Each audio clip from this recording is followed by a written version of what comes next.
Bismillahirrahmanirrahim. Assalamualaikum warahmatullahi wabarakatuh. Alhamdulillahirabbil alamin. Allahumma shalli ala sayyidina Muhammadin wa ala alihi wa sahbihi ajmain. Alhamdulillah, bersyukur kepada Allah Subhanahu wa taala. Kembali kami menyapa di acara Majelis Yas'alunaka Islam Solusi Kehidupan. Mudah-mudahan Allah Subhanahu wa taala senantiasa merahmati kita semua. Bersama Syekhuna Syekh Surahman Hidayat hafizahullahu taala. Mudah-mudahan Allah Subhanahu wa taala senantiasa memberikan penjagaan kepada beliau. Allah Subhanahu wa taala berikan kesehatan agar senantiasa memberikan manfaat untuk kita semua. Kami ucapkan jazakumullahu khairan katsira kepada para penanya yang telah menyampaikan pertanyaannya. Mudah-mudahan menjadi asbab ilmu untuk kita semua. Pemirsa yang budiman, tak lupa kami pun mengajak untuk mensupport channel dakwah ini agar senantiasa menebar manfaat yang lebih luas untuk like, share, and subscribe. Baik, untuk kesempatan kali ini, pertanyaan yang pertama datang dari Muhammad Fadel Arizki. Masih seputar tata negara dan politik. Kenapa tatanan negara dan sistem politik di suatu negeri tidak dapat diterapkan di negara lain? Bismillahirrahmanirrahim. Assalamualaikum warahmatullahi wabarakatuh. Allahumma salli ala sayyidina Muhammad wa ala alihi wa sahbihi ajma'in wa ba'du. Ya, pertanyaannya kenapa tatanan kenegaraan di satu negara tidak bisa dengan sendirinya diterapkan di negara yang lain? Tentu ada faktor-faktor yang menentukan dan mempengaruhinya. Faktor terpenting adalah ideologi, falsafah, dan budaya, ya kan? Yang dirangkum tentu itu dalam konstitusi negara. Walaupun tiap negara itu punya konstitusi, tapi kalau diadakan studi komparatif antar konstitusi negara itu ada kekhasannya masing-masing. Nah, jadi tidak bisa kita pakai konstitusi, mau maju pakai konstitusi Amerika Serikat yang nggak bisa, atau konstitusi yang lain, ya, sebab yaitu ideologinya, cita-cita luhurnya berbeda. Di Indonesia ini cita-citanya tentu sejahtera di dunia dan selamat sampai ke akhirat, sebab basis religiusitas itu kuat, ya kan. Bahkan proklamasi 17 Agustus 45 itu jelas-jelas ya atas berkat rahmat Allah Subhanahu wa taala. Di tempat yang lain mungkin tidak. Ya, itu jadi sumber ideologi itu berbeda. Lalu tentu falsafah hidupnya berbeda. Negara lain mungkin falsafahnya itu liberal, sangat sekuler, dan individualistis. Berbeda tentu dengan di Indonesia. Falsafah ya kerakyatan yang dipimpin oleh hikmah kebijaksanaan dalam permusyawaratan perwakilan. Di situ ada ya kebersamaan, gotong royong, kerjasama, tolong menolong. Ya, juga keputusan-keputusan itu dengan dua cara. Pertama diutamakan adalah musyawarah mufakat. Nah, itu ya.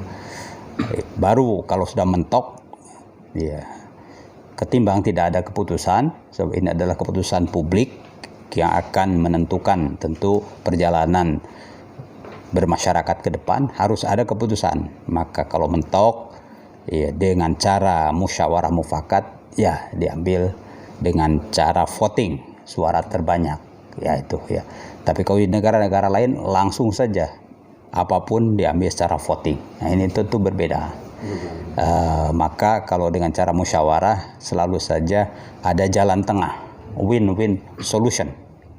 Jadi semuanya menang begitu. Tapi di tempat yang lain antara yang menang dan yang kalah. Nah, ini nih dari sisi tentu nilai-nilai filosofis juga budaya. Ya, budaya kita ini ya budaya kekeluargaan, ya kekeluargaan dalam lingkup kecil sampai lingkup bernegara itu kan. Jadi faktor-faktor itu tentu menjadi pertimbangan atau alasan kenapa apa yang diterapkan di satu negara maju secara fisik sekalipun atau teknologi belum tentu cocok diterapkan di negara lain, misalnya di Indonesia. Demikian. Jazakumullah khair. Pertanyaan berikutnya dari Aldini. Ya. Kenapa hukum masih kalah dengan uang? Ya, ini soal pertimbangan. Akhirnya orang itu ya menjadi pertimbangan yang disebut dengan value. Ya, value. Apa yang bernilai untuk seorang itu. Jadi yang paling dipentingkan itu apa? Itu beda-beda. Tergantung tentu nilai-nilai yang dianutnya, lalu filsafatnya, falsafah hidupnya, ya. Ada yang pokoknya segala-galanya adalah uang. Dengan uang apapun bisa dikerjakan, ya. Ada lagi falsafah uang penting tapi bukan segala-galanya. Kan begitu, ya. Yang segala-galanya itu adalah misalnya persaudaraan. Ya, itu kan soal value. Ada lagi yang punya value lebih tinggi lagi, yang segala-galanya itu membela kebenaran dan keadilan. Gitu kan. Ada lagi lebih tinggi, yang segala-galanya itu adalah ridho Allah Subhanahu wa taala. Nah, jadi kenapa bisa dikalahkan dengan uang? Karena banyak orang yang tentu mendewakan atau mengagamakan lah, menuhankan uang. Nah, itu menuhankan uang. Uanglah yang segala-galanya. Sehingga keadilan, kejujuran itu bisa dijual dengan uang. Dan uang itu tergantung besarnya. Kalau mungkin baru jutaan masih bertahan, tapi kalau puluh juta mulai ya kan mikir-mikir. Kalau 100 juta tambah nolnya 1,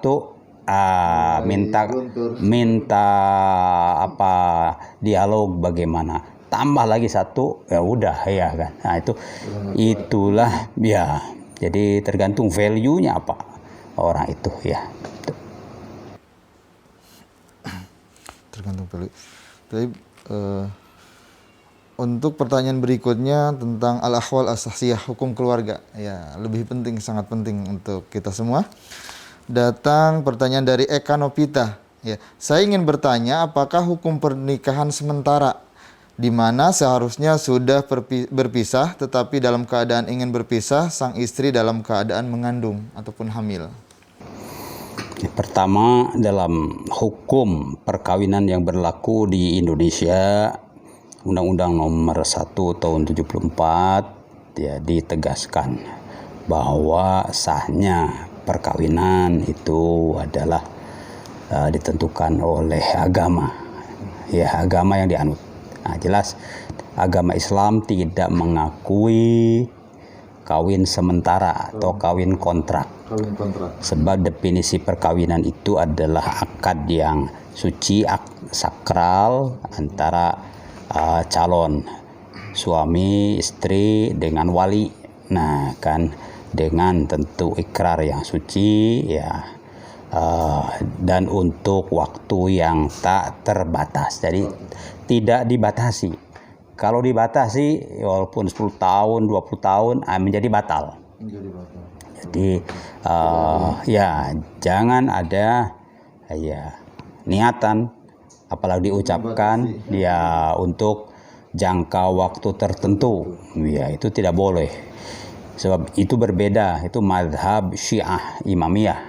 Dan itu tidak berlaku di Indonesia. Nah, itulah perbedaan Syiah Imamiyah dari sisi hukum syariah, yaitu mereka menghalalkan mut'ah, ya tentu Ahlus Sunnah wal Jamaah mengharamkan mut'ah, ya sesuai dengan landasan-landasan hadis yang sahih yang kita perpegangi. Ya.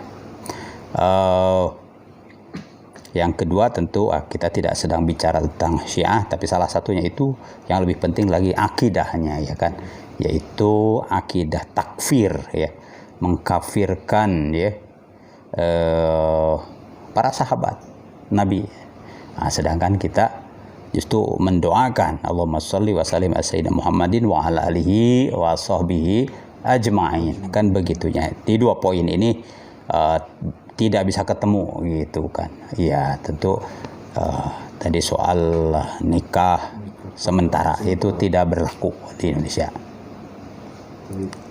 Terus ada lagi sebelum nikah. Istrinya lagi mengandung.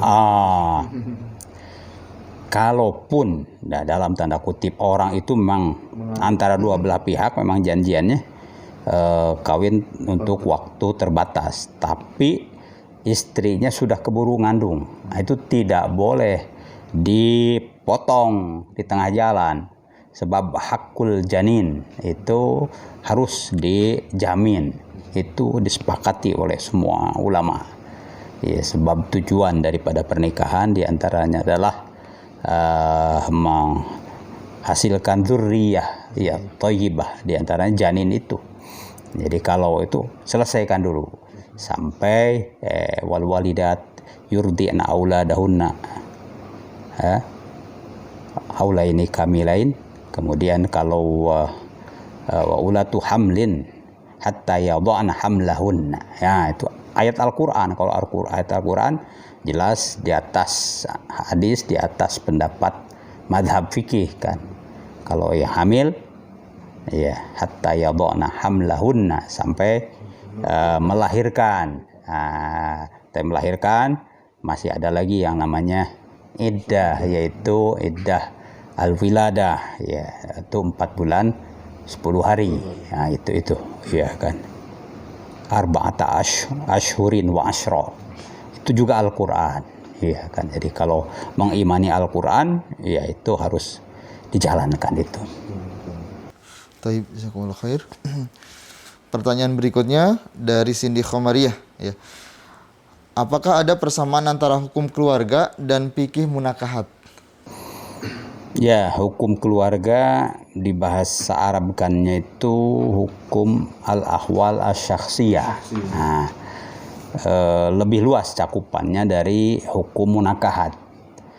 Termasuk nikah, talak, rujuk, cerai, lalu faraid, warisan, al-hadonah, pemeliharaan anak, asuh. Nah, itu jadi mencakup ya kan. Wasiat dan lain-lain. Jadi lebih mencakup itu hukum keluarga atau al-ahwal asy-syakhsiyah itu. Lebih bagus sih hukum keluarga. Sebab memang mempunyai konotasi yang lebih positif. Keluarga itu bagaimana?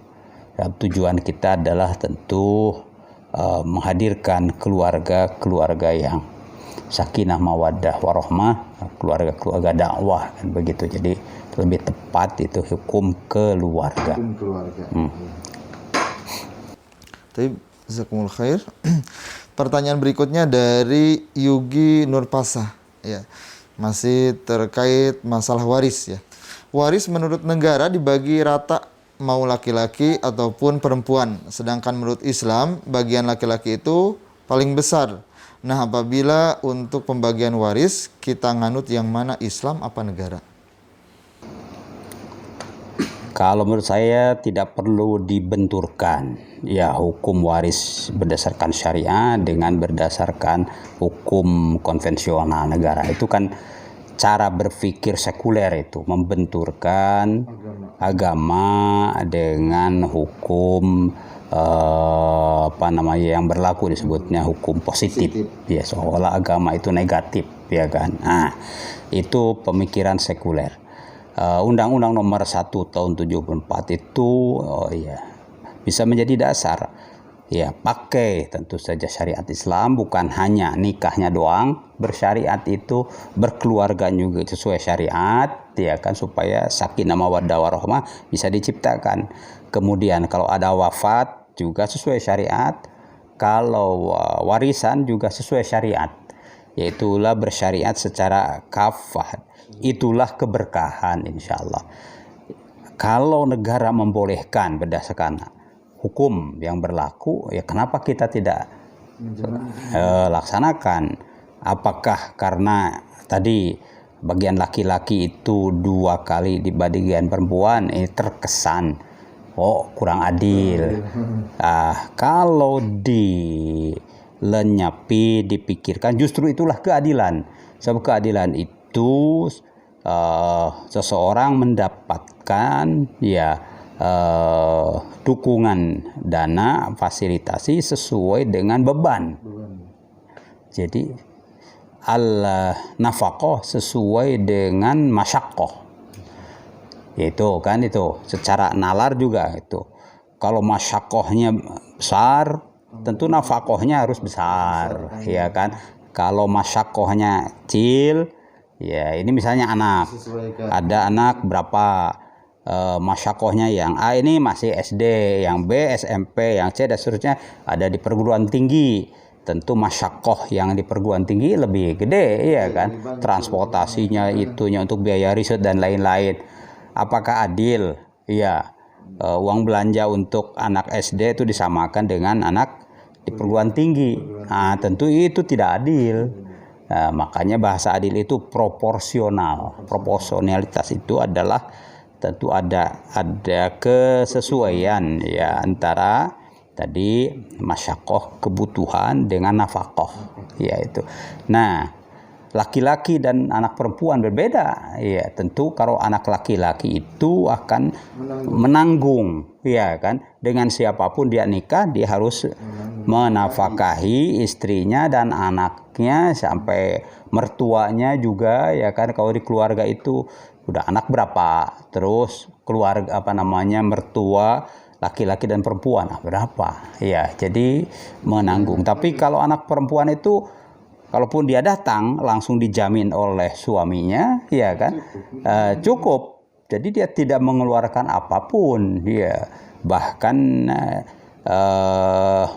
maharnya itu kan menjadi hak milik pribadinya. Misalnya 1 miliar atau berapa juta itu hak miliknya pribadi. Silahkan itu dimanfaatkan untuk ya kesenangan dan keperluannya. Suaminya tidak berhak untuk mengganggu gitu. Kalaupun ada keperluan suaminya, ya tentu seperti kepada yang lain, minta izin, minta begitu. Ya, jadi dalam posisi 0 sekalipun, istri itu tetap surplus akhirnya kan.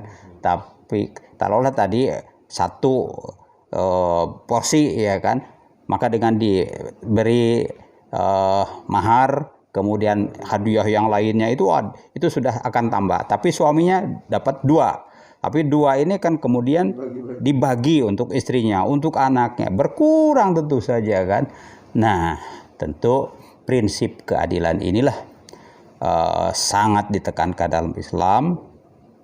Makanya Al-Quran menyebutkan la tadruna ayyukum aqrabu lakum naf'a. Ya, tidak tahu kalian itu yang paling memberi manfaat itu siapa. Itu ketika Allah menjelaskan ini bagiannya segini, ini bagiannya segini, bapaknya segini, abaukum abnaukum, bapak dan anak kalian itu, ya rasanya kok bapak lebih senang. Tapi hakikatnya yang lebih memberi manfaat itu siapa? Sebab manfaat ini mungkin ya manfaat finansial, si A ini sering lah ngasih amplop sedikit-sedikit. Tapi ada manfaat yang non finansial, lebih perhatian, suka memberi, berdoa, lebih dan lain-lain kan. Jadi manfaat yang besar-besarnya adalah sesuai dengan arahan Al-Quran, arahan Allah Subhanahu wa Ta'ala, insyaallah.